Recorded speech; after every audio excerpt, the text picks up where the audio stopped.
Hello दोस्तों, बिहार एग्जामों के platform पे आपका बहुत बहुत स्वागत है। हमारे प्लेटफॉर्म पे जो हमारा अधिकारी होमवर्क सीरीज चल रहा है, जिसमें कि आपको मंडे टू फ्राइडे टॉपिक्स दिए जाते हैं। उन टॉपिक्स को आप पढ़ते हो, सैटरडेज को उसी टॉपिक से टेस्ट लिया जाता है।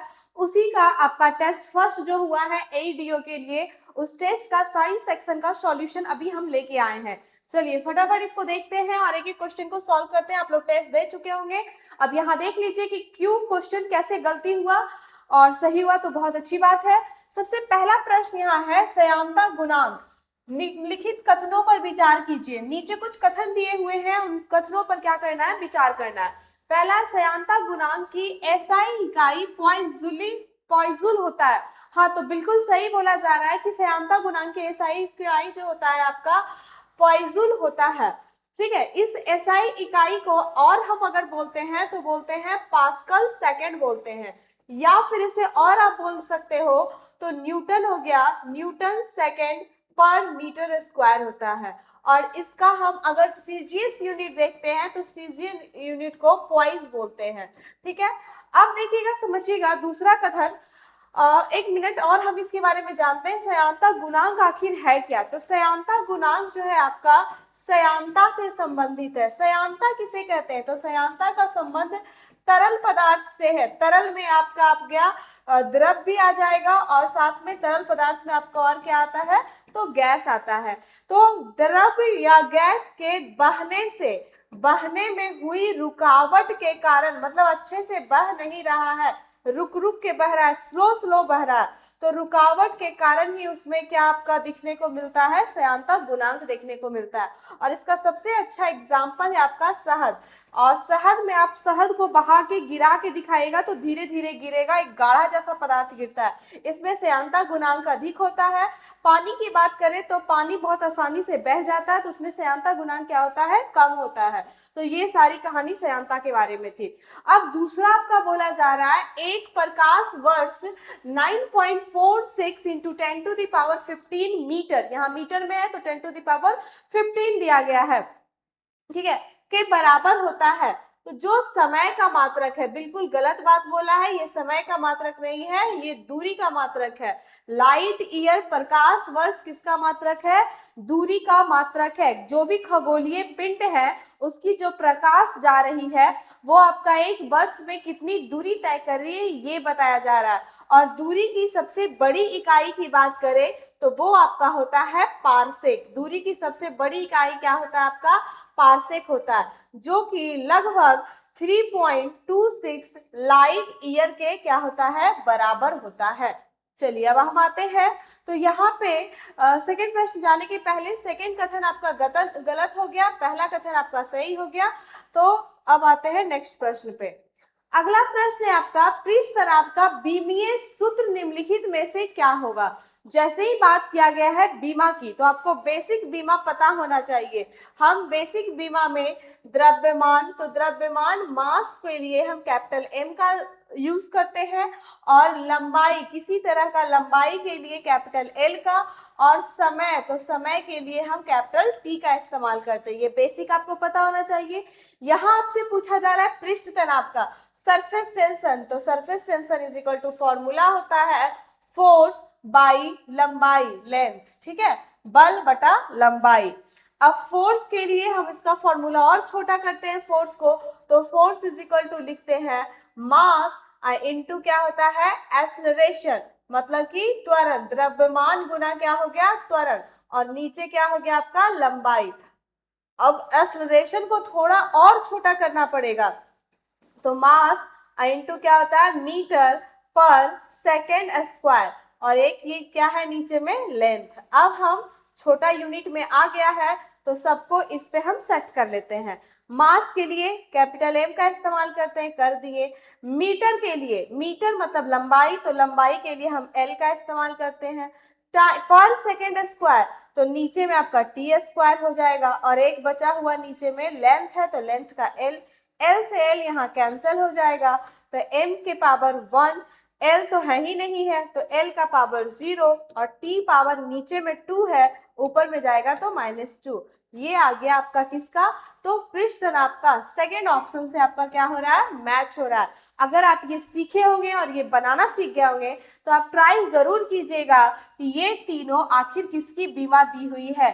ये आपका नीचे का जो बीमा है वो वेग का दिया हुआ है, और ये बल का दिया हुआ है, और ये जो ऊपर का बीमा है वो ये आपका बल का दिया हुआ है, और ये जो बीमा है आपका वो आपका किसका है, दाब का है।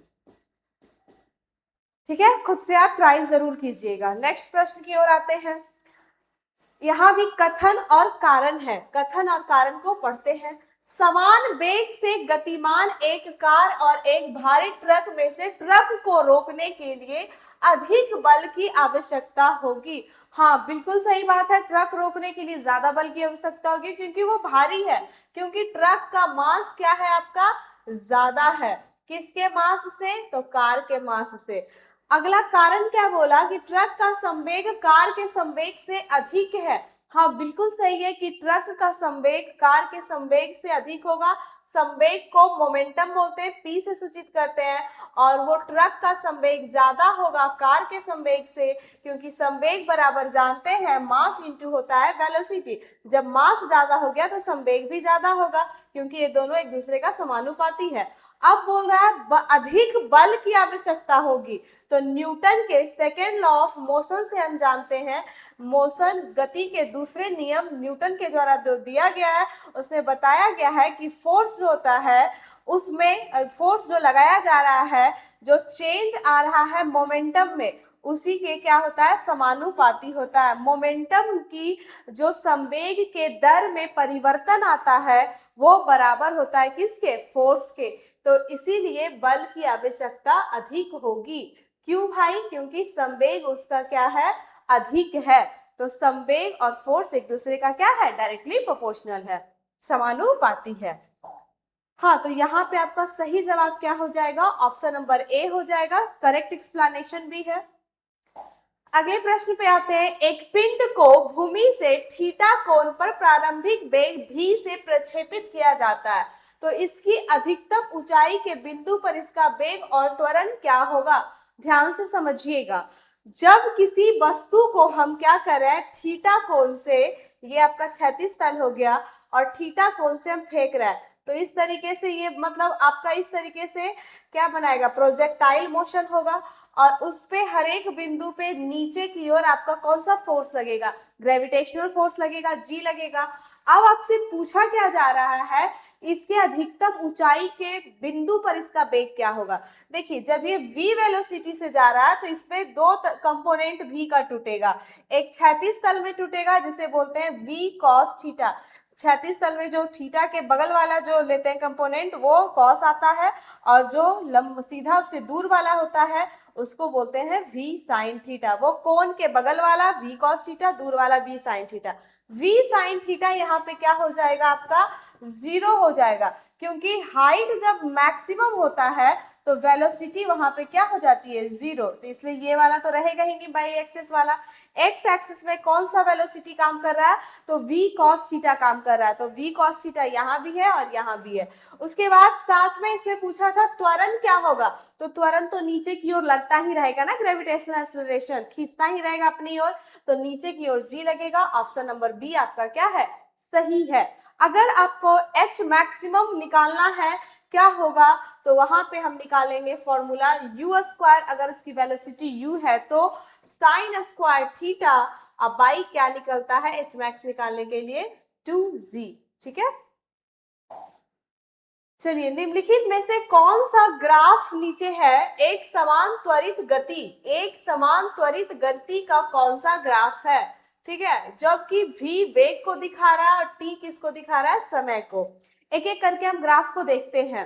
v और t, तो v और t है तो t हम x एक्सिस पे लिए और y एक्सिस पे v लिए। ठीक है, vt वक्र t अक्ष के समानांतर, t अक्ष के समानांतर, तो कुछ इस प्रकार से हम रेखा खींच दी है t अक्ष के समानांतर, एक सीधी रेखा है।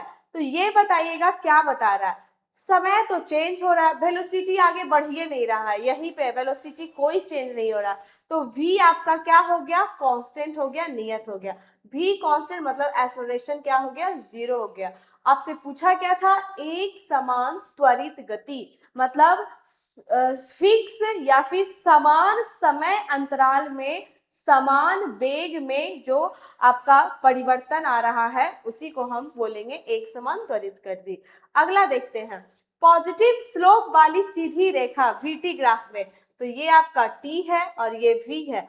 पॉजिटिव स्लोप इस तरीके से मतलब कि टी और भी का जो है समान आपका समान इंटरवल में समान चेंज हो रहा है, तब ये वाला क्या कहलाएगा, एक समान त्वरित गति कहलाएगा। आपका ऑप्शन नंबर बी यहाँ पे क्या हो जाएगा, सही जवाब हो जाएगा। और वैसे एक बात और सुन लीजिए, वीटी ग्राफ में अंडर द कर्व जो होता है, area under the curve, area under the curve मतलब कि जो आपका ग्राफ है उसके नीचे में जो क्षेत्रफल होता है, नीचे में जो क्षेत्रफल होता है वो किसको बताता है, तो वो दूरी को बताता है। अब इसमें बोला भीटी एक परवलयकार है, परवलयकार है, तो इसमें आपका एक समान त्वरित गति नहीं होगा। उसके बाद एस टी कर्व है मतलब कि यहाँ पे वाई एक्सिस पर एस मतलब डिस्प्लेसमेंट या दूरी लिए हैं और टी लिए हैं, इसमें एक सीधी वक्र रेखा बता रही है, तो ये जो है भी का ग्राफ मिल रहा है आपका समान दूरी तय कर रहा है समान समय में, तो वो भी उससे मिल रहा है, एक्सेलरेशन नहीं मिल रहा है, तो ऑप्शन नंबर बी क्या हो जाएगा, आपका सही जवाब हो जाएगा। अगला प्रश्न है, यदि किसी पिंड की गतिज ऊर्जा किसी भी वस्तु में तब होती है जब वो वस्तु गति में होता है, और गतिज ऊर्जा इज इक्वल टू हम जानते हैं क्या होता है, half M V square, kinetic energy is equal to M जो है मास हो गया मतलब द्रव्यमान, अब भी वेलोसिटी हो गया वेग, में 300% की वृद्धि कर दी जाए, मतलब काइनेटिक एनर्जी जो था वो अब नया वाला जो काइनेटिक एनर्जी है, ठीक है, उस एनर्जी में 300% की वृद्धि हो गई, तो पहले का काइनेटिक एनर्जी अब प्लस 300% की वृद्धि, 300% की क्या हो गई काइनेटिक एनर्जी की वृद्धि, तो इसको ये 200 परसेंटेज भगाएंगे तो डिवाइडेड बाई 100 हो जाएगा, ये क्या हो जाएगा डिवाइडेड बाई 100, तो ये 3k हो जाएगा, आई के प्लस का हो गया, तो ये नया वाला जो k डैश लिए k से सूचित काइनेटिक एनर्जी को ही कर रहे हैं, तो ये कैंसिल हो जाएगा, 3k और k कितना हो जाएगा 4k हो जाएगा काइनेटिक एनर्जी। तो उसके संवेग में कितने प्रतिशत की वृद्धि होगी, अब संवेग का फॉर्मूला अगर आपको याद है तो बहुत अच्छी बात है, नॉर्मल संवेग इज इक्वल टू होता है मास इनटू वेलोसिटी, और संवेग और काइनेटिक एनर्जी में अगर रिलेशन आपको पता है तो बहुत अच्छी बात है, अगर रिलेशन नहीं पता है तब क्या करेंगे, तो आप उसको निकाल सकते हैं, देखिए निकालने का तरीका समझिए, इसको हम अपनी मर्जी से दोनों तरफ स्क्वायर कर दिए और इसको छोड़ दिए। अब यहाँ पे आते हैं, यहाँ जो ये लिखा हुआ है, तो ये kinetic energy is equal to half M V square है, अपने मन से एम को एम स्क्वायर कर दिए हैं और ए को एम से भागा दे दिए, कर सकते हैं ऊपर नीचे गुना कर दिए इसमें, अब हाफ एम वी स्क्वायर के जगह पे क्या पुट कर दिए पी स्क्वायर बाई एम, ये सब किसके बराबर आ रहा है, काइनेटिक एनर्जी के बराबर आ रहा है, क्रॉस गुना करेंगे तो 2km, पी स्क्वायर बराबर स्क्वायर हटाएंगे तो रूट, अगर आपको याद है कि P बराबर अंडर रूट 2km होता है, K is the kinetic energy और M मास है, तो बहुत अच्छी बात है, आप डायरेक्ट यूज करिए, नहीं याद है तो आप ऐसे बना भी सकते हैं अगर भूल गए तो, ठीक है। अब बोला जा रहा है इसके संवेग में कितने प्रतिशत की वृद्धि होगी, पहले वाला संवेग ये था आपका, अब नया ये पहले वाला संवेग इसके रिलेशन वाला लेते हैं तो ये था आपका, अब नया संवेग होगा तो 2k की जगह पे हम ये वाला लेंगे ना 4k लेंगे, तो 4k ठीक है, और इनटू क्या होगा m, ये 4 रूट से बाहर जाएगा तो 2 अंडर रूट 2km आ जाएगा, और ये 2km जो क्या है ये p डैश ले लेते हैं इसको, तो p डैश बराबर होगा 2p का, किसके बराबर होगा 2p का बराबर हो जाएगा आपका, ये p की जगह पे, अब चेंज इन प्रतिशत निकालते हैं, तो नया वाला जो है 2p पहले से था p, अब बाई p और परसेंटेज इंटू 100 कर देते हैं, तो 2p माइनस p करेंगे तो p से p कैंसिल कर देंगे, यहाँ पे 100% कर देते हैं, तो ये कितना आ जाएगा आपका 100%, इसका ऑप्शन नंबर क्या हो जाएगा ए करेक्ट होगा, पूरा बता दिए हैं आपको बनाने का तरीका। नेक्स्ट प्रश्न में आते हैं, एक कूली है जो 20 किलो का बोझ उठाकर 36 रेलवे प्लेटफॉर्म पर 50 मीटर चलता है। गुरुत्वाकर्षण, तो गुरुत्वाकर्षण हमेशा नीचे की ओर लगता है, तो ये जी लग रहा है, जो कि फोर्स लग रहा है आपका, गुरुत्वाकर्षण फोर्स।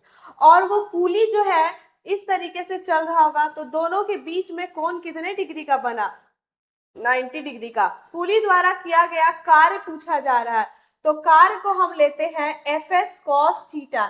एफ जो है फोर्स, जो कूली सामान ढोने के लिए फोर्स लगा रहा है, जी जो है आपका सॉरी एस जो है जो डिस्प्लेसमेंट हुआ, पर यहाँ पे कौन सा फोर्स लेने बोल रहा है, गुरुत्वाकर्षण फोर्स लेने बोल रहा है, और बोल रहा है कि कितना काम किया, तो अब दोनों के बीच 90 बनता है, तो एफ एस कॉस 90, और कॉस 90 जीरो होता है, तो ये पूरा टर्म जीरो हो जाएगा, उसके द्वारा किया गया कार्य क्या हो जाएगा, शून्य हो जाएगा, और कार्य का ऐसा ही मात्रक हम जूल में लेते हैं। ठीक है, नेक्स्ट प्रश्न है, वृत्तीय पथ पर एक समान चाल से गतिमान कण अभिकेंद्रीय बल द्वारा किया गया कार्य शून्य होता है। ठीक है, क्यों ऐसा हो रहा है, तो अभिकेंद्रीय बल सदैव गति की दिशा के लंबवत कार्य करता है। बिल्कुल सही बात बोली जा रही है, कोई वस्तु अगर जिसकी की वेलोसिटी चेंज नहीं हो रही है, मतलब कह रहे हैं कि स्पीड चेंज नहीं हो रहा है, पर हर एक बिंदु पर इसकी दिशा चेंज हो रही है, हर एक बिंदु पर इसकी दिशा क्या हो रही है, चेंज हो रही है, और चेंज तो हो ही रही है, सेंटर की ओर आपका जो बल लग रहा है, सेंट्रीपेटल फोर्स लग रहा है यहाँ पे। ठीक है, और ये हो गया आपका वस्तु की दिशा बता रही है, और यहाँ पे सेंट्रीपेटल फोर्स, तो फिर से यहाँ 90 डिग्री बन गया, तो फिर से जीरो होगा, तो अभी केंद्रीय बल सदैव गति की दिशा के लंबवत लगता है, और इसी के कारण कार्य क्या हो रहा है, शून्य। तो दोनों आपका क्या है, सही है, ऑप्शन नंबर ए आपका क्या हो जाएगा, सही हो जाएगा। अगले प्रश्न पे आते हैं, एक जेट इंजन निम्नलिखित में से किस भौतिक सिद्धांत पर कार्य करता है। जेट इंजन की बात करें या फिर आप रॉकेट की बात करें, ये सब बात किस पे काम करता है, तो रेखीय संवेग के संरक्षण पे काम करता है, साथ में ये फॉलो करता है third law of motion, Newton के थर्ड लॉ के गति के नियम को, Newton third law of motion को भी ये क्या करता है, फॉलो करता है। रेखीय संवेग संरक्षण किसे कहते हैं, जब कोई वस्तु, दो वस्तु है, इसमें टक्कर के पहले जो संवेग होगा और वही संवेग बराबर होगा टक्कर के बाद, टक्कर के बाद भी संवेग क्या होगा, उतना ही होगा जो कि पहले था टक्कर से। ठीक है, तो ये काम कैसे करता है, जैसे ही आप जेट इंजन या रॉकेट को देखते हैं, तो रॉकेट में एक हम काफी ज्यादा क्या देते हैं, ईंधन देते हैं, फ्यूल देते हैं, और वो जलता है, तो जैसे ही जलता है तो उसका धुआं नीचे की ओर निकलता है, रॉकेट ऊपर की ओर भागता है, तो रॉकेट का धुआं जो नीचे की ओर निकल रहा है, रॉकेट जो है आपका ऊपर की ओर भाग रहा है इस तरीके से, तो ये नीचे की ओर जो निकल रहा है वो हुआ एक्शन, और ऊपर की ओर रॉकेट जो जा रहा है वो क्या हो गया, रिएक्शन। तो एक्शन और रिएक्शन क्या होता है, बराबर होता है, अपोजिट डायरेक्शन में, विपरीत दिशा में एक्शन और रिएक्शन होता है, इसी को तो हम न्यूटन के तीसरे गति के नियम कहते हैं। साथ में जैसे जैसे ईंधन का मास खत्म होता जाएगा, संवेग बराबर होता है मास इनटू वेलोसिटी, तो मास में कमी आती जाएगी, तो वेलोसिटी क्या होगा, बढ़ता जाएगा, क्योंकि जितना संवेग पहले था उतना ही संवेग बाद में रहना था। तो इस तरीके से ये दोनों किस पे काम करता है, रेखीय संवेग के संरक्षण और थर्ड लॉ ऑफ मोशन पे। और बात करते हैं यहाँ द्रव्यमान का संरक्षण, तो कहा जाता है किसी भी रिएक्शन में रिएक्शन के पहले और रिएक्शन के बाद मास का नष्ट नहीं होता है, नहीं उत्पन्न होता है, थोड़ा बहुत अगर हल्का फुल्का चेंज होता है तो वो एनर्जी में कन्वर्ट होता है। ऊर्जा का संरक्षण, ऊर्जा का भी ना तो विनाश होता है ना ही निर्माण किया जाता है, एक फॉर्म से दूसरे फॉर्म में केवल चेंज किया जाता है। और कोणीय संवेग का संरक्षण, मतलब कोणीय संवेग का कहने का मतलब है कि जब कोई वस्तु सर्कुलर पाथ पर है तो उस पर कोई अगर बल आघूर्ण जो है वर्क नहीं कर रहा है, तब तक कोणीय संवेग का क्या होगा, संरक्षण होगा, संरक्षित रहेगा, कोई चेंज नहीं होगा। नेक्स्ट प्रश्न पे आते हैं, जब एक स्प्रिंग को दबाया या खींचा जाता है, जैसे स्प्रिंग है, ठीक है, तो इसको जब हम दबा रहे हैं, कंप्रेस कर रहे हैं, तो ये और ऐसे हो जा रहा है, और वही इसको खींच रहे हैं तो ऐसे हो जा रहा है, तो उसमें किस प्रकार की ऊर्जा संचित होती है, आकार में परिवर्तन, तो स्थितिज ऊर्जा होगा, और यहाँ पे प्रत्यास्थ स्थितिज ऊर्जा होगा। इलास्टिसिटी, प्रत्यास्थ, उसको खींचने से वो अपने आकार में चेंज कर रहा है और जैसे ही हाथ छोड़ रहे हैं वो वापस से अपने शेप को ले ले रहा है, तो उसे ही हम क्या कहते हैं, इलास्टिक पोटेंशियल एनर्जी कहते हैं। यू से सूचित करते हैं, हाफ के एक्स स्क्वायर, एक्स जो होता है वो लंबाई में परिवर्तन होता है, इससे आप उसे निकाल भी सकते हैं। और के जो हो गया वो जो प्रत्यास्थ गुणांक जो बल दे रहे हैं, ठीक है, स्प्रिंग का, वो बल हो गया।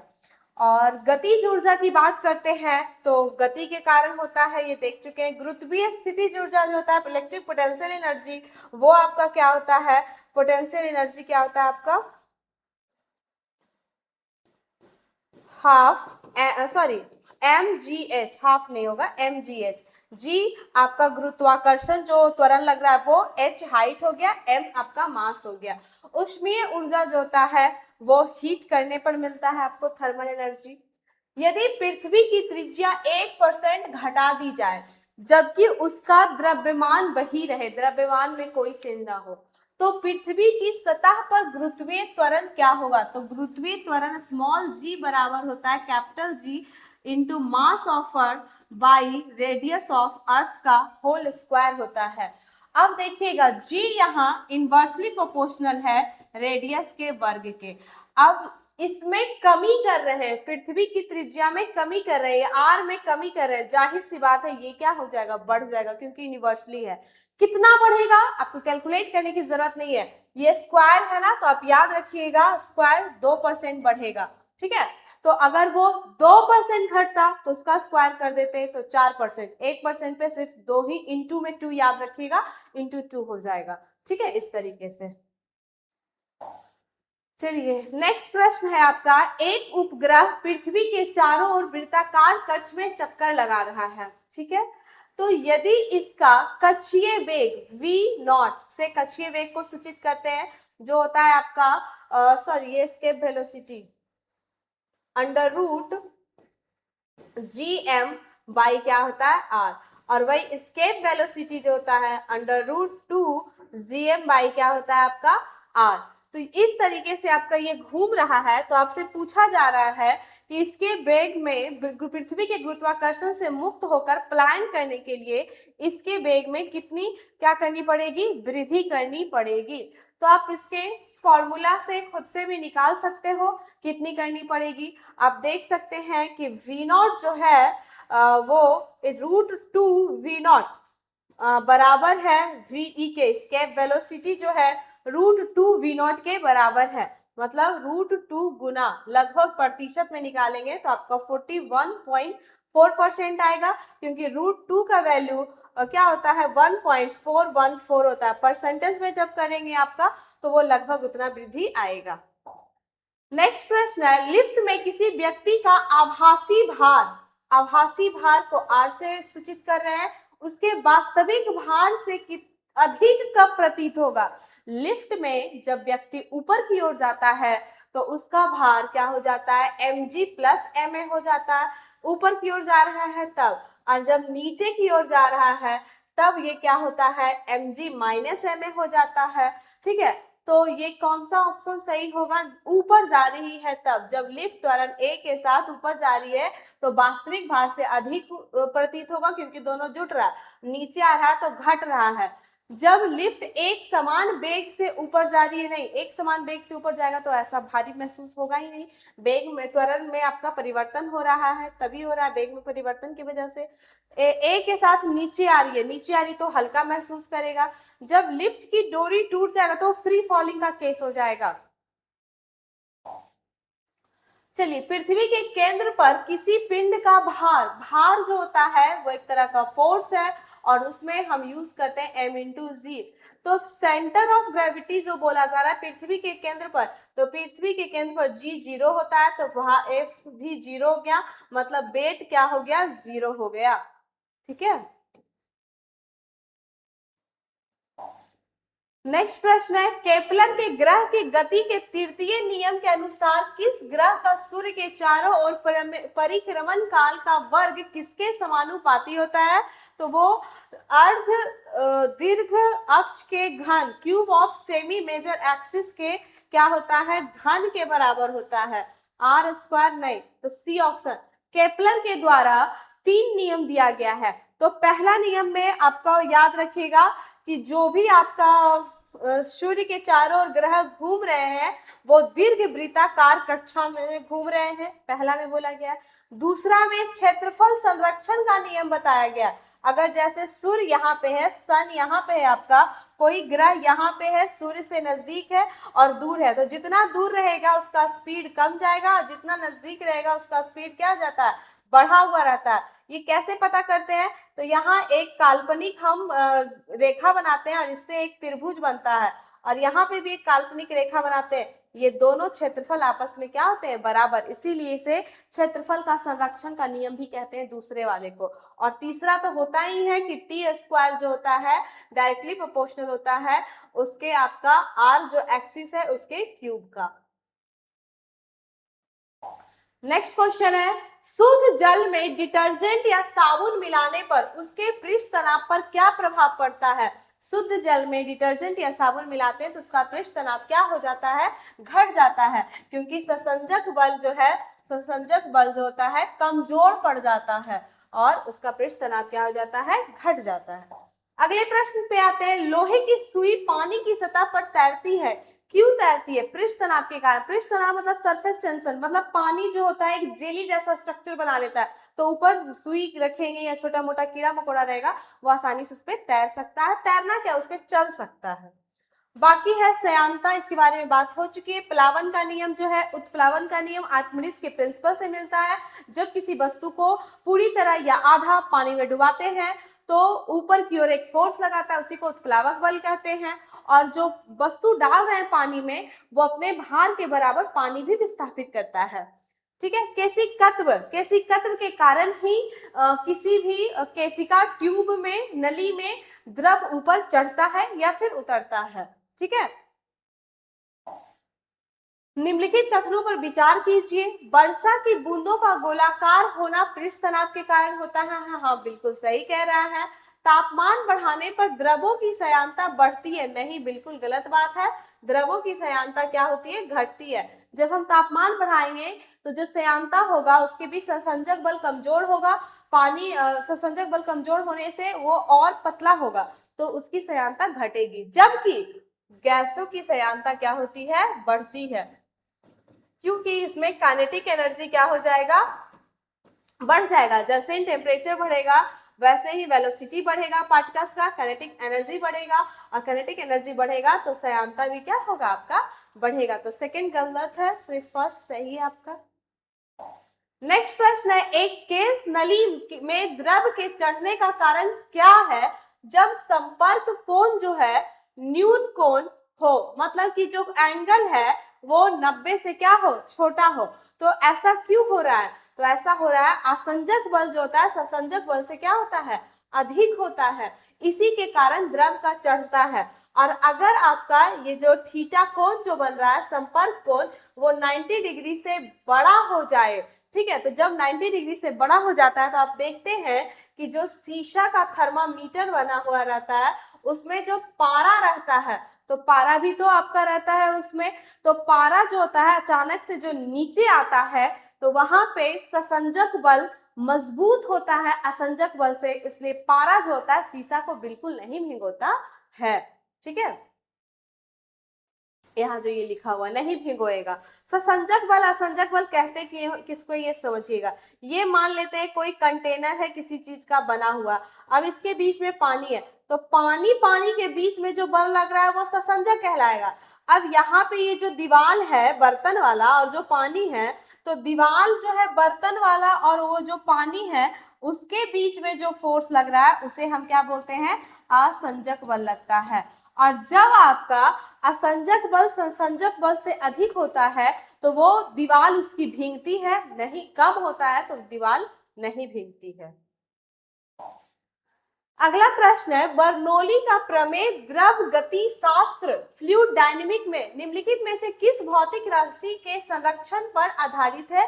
तो बर्नौली का प्रमेय जो है आपका किसके आधार मतलब किस राशि के संरक्षण के आधार पर है, तो ऊर्जा के संरक्षण पर आधार है। बर्नौली के प्रमेय में बोला गया है कि जो भी आपका प्रेशर है और साथ में काइनेटिक एनर्जी जिसको कि हम रो जी एच से भी लेते हैं स्थितिज ऊर्जा को, और हाफ आप रो और एच एम वी स्क्वायर लेते हैं ना वहां पे, तो वी स्क्वायर ये सब क्या होगा, कांस्टेंट होगा। ये रो जो है इसको रो पढ़ते हैं और ये यहाँ पे घनत्व को बता रहा है, किसको बता रहा है, घनत्व को बता रहा है। ये आपका क्या हो गया, स्थितिज ऊर्जा हो गया, स्थितिज ऊर्जा, और ये हो गया आपका गतिज ऊर्जा, ठीक है, और ये आपका हो गया दाब। ये तीनों का जो सम ले रहे हैं वो क्या होगा, आपका कांस्टेंट होगा। बर्नौली के सिद्धांत में ये बताया गया है, ऊर्जा का संरक्षण होता है। हाइड्रोलिक ब्रेक या हाइड्रोलिक लिफ्ट निम्नलिखित में से किस नियम पर काम करता है, तो ये सब जो है पास्कल के नियम पे काम करता है।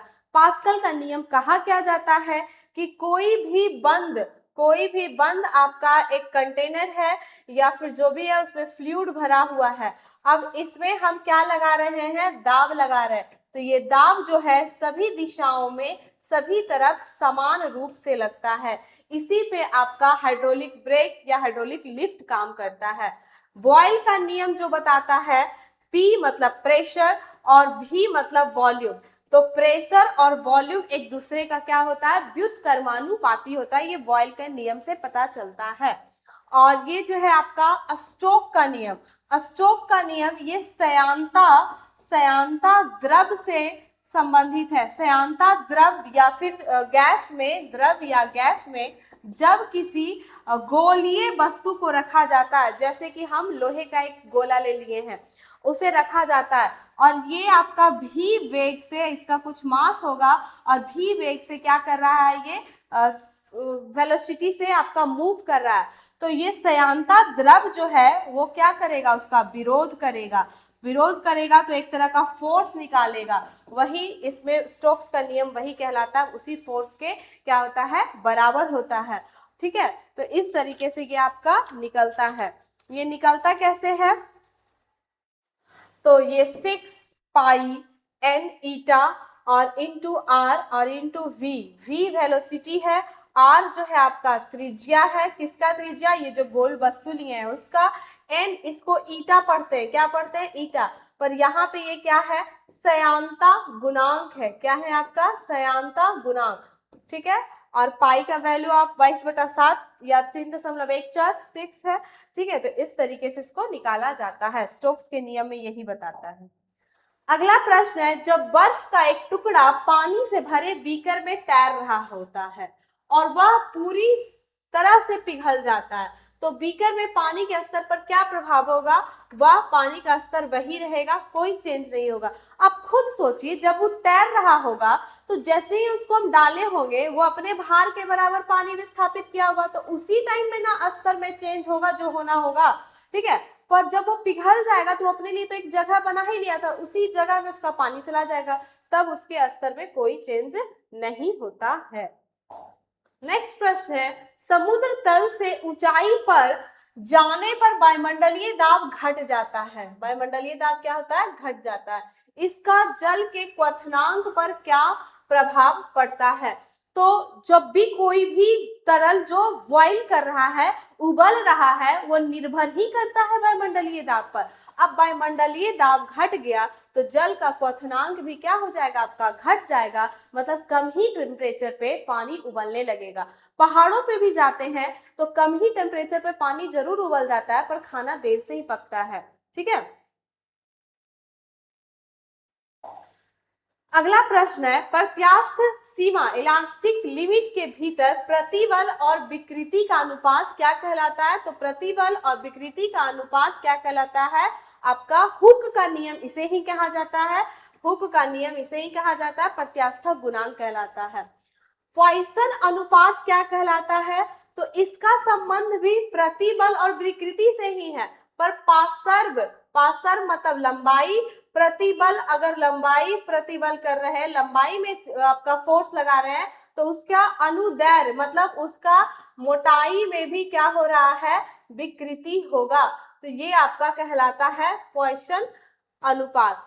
दृढ़ता गुणांक किसे कहते हैं? तो अपरूपण जो हो रहा है, डिफॉर्म जो हो रहा है, जो चेंज हो रहा है, तो वही अपरूपण प्रतिबल, अपरूपण प्रतिबल, और साथ में क्या हो रहा है, अपरूपण विकृति जो हो रहा है, तो उसका संबंध है आपका दृढ़ता गुणांक से, विकृति। और आपका लास्ट है आयतन प्रत्यास्थ गुणांक। तो अगर प्रत्यास्थ गुणांक में था आपका प्रतिबल बटा विकृति, तो आयतन प्रतिबल में चेंज कर रहे हैं जो, उससे आयतन विकृति भी मिल रहा है आपको, तो ये आपका आयतन प्रत्यास्थ गुणांक कहलाता है। हवाई जहाज के पंखों को इस प्रकार डिजाइन किया जाता है कि ऊपर की हवा का वेग नीचे की हवा के वेग से अधिक होता है। यह किस सिद्धांत पर कार्य करता है? तो ये आपका बर्नौली के सिद्धांत पर कार्य करता है। आप खुद ही देखिए, यहाँ लिखा हुआ है किस तरह से ऊपर का हवा का वेग, ऊपर का हवा का वेग क्या होगा, ज्यादा, तो ऊपर में दाब क्या हो जाएगा आपका, कम। और नीचे में बात करते हैं तो नीचे में हवा का वेग कम होता है, दाब क्या हो जाएगा, ज्यादा, तो high pressure to low pressure जाएगा। इसे डायनेमिक लिफ्ट बोलते हैं, डायनेमिक क्या बोलते हैं, लिफ्ट बोला जाता है इसे, एक बल लगता है, इस तरह से डिजाइन किया जाता है। तो ये बर्नौली के सिद्धांत पे कार्य करता है, ये ऊर्जा के संरक्षण पे कार्य करता है। पास्कल का नियम यहाँ पे है, पास्कल का नियम जान चुके, आर्किमिडीज का नियम जान चुके। ये टोरिसेली का नियम क्या है? तो जब किसी भी पानी से भरे हुए कंटेनर में छेद कर दिया जाए और छेद से जो क्या होगा आपका पानी बाहर निकलने लगेगा, तो उसी के वेलोसिटी को निकाला जाता है v बराबर √2gh के द्वारा। ये है आपका टोरिसेली का नियम है। ठीक है, तो आज के लिए इतना ही, बहुत बहुत धन्यवाद।